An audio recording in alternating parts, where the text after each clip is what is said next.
ఇప్పుడు for example నిన్న వాళ్ళు ఇప్పుడు ఎంపీడీఓది ఉంది. ఏం తేలింది అతను? నరసాపురం. ఏం తేలింది అతను? ముందేమో తన తప్పు కప్పిపుచ్చుకోవడానికి పాప వైసీపీ లీడర్ని ఎత్తినేసేసి వీడియో చేసేసి వెళ్ళిపోయాడు, చనిపోయాడు. తీరా చూస్తే అదేం తేలింది? అతను డబ్బులు పంపించింది చూసి ఎవరికి ఏంటి అన్నోన్ కాల్స్ వచ్చినాయి చూస్తే జైపూర్ లో ఉన్నటువంటి ఒక మూట 21 మంది సైబర్ క్రైమ్స్ మూట అమ్మాయిలతో నగ్న కాల్స్ చేపిస్తారట.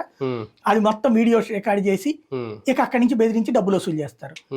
ఆ గవర్నమెంట్ కట్టిన డబ్బులు తీసుకెళ్లి అతను దానికి గట్టేశాడు. దాంతో అతను అడుగుతాడు కదా, కాబట్టి ఆత్మహత్య చేసేసుకున్నాడు. కానీ ఏమని జనంలోకి వెళ్ళింది? వైసీపీ వాళ్ళు వేధింపులని వెళ్ళింది. కానీ ఈ లోపు జరగాల్సిన డ్యామేజ్ జరిగిపోయిందిగా. అతను ప్రాణాలు కోల్పోయాడు, ఆ కుటుంబం నష్టపోయింది. ఇప్పుడు ఆ వైసీపీ వాళ్ళని బదనాం చేసి. కానీ ఇదే గనక మనకి ఇక్కడ సైబర్ పోలీసులు అక్కడ సైబర్ పోలీసులు కోఆర్డినేషన్ ఉంటే ఇక్కడ పోలీసులు వెంటనే చెప్తే అక్కడ వాళ్ళని పట్టుకుంటారు. ఇప్పుడు మన వాళ్ళు ఇక్కడి నుంచి అక్కడికి వెళ్ళేటప్పటికి అడ్రస్ తెలుసుకునే లోపు వాళ్ళు 20 మంది పారిపోయారు, ఒక్కడే దొరికాడు. అదే లోకల్ వాళ్ళు ఉంటే మొత్తాన్ని పట్టుకొచ్చేవాళ్ళు కదా. పోలీస్ వ్యవస్థ మధ్యన అనుసంధానం ఉండాలి, సైబర్ క్రైమ్స్ మధ్యన అనుసంధానం ఉండే ఒక వ్యవస్థ కావాలి. ఒక రకంగా కేంద్రం ఒక షాక్ ఇచ్చిందని చెప్పాలి అంతే. ఈ బండి సంజయ్ గారు ఇచ్చింది రిపోర్ట్.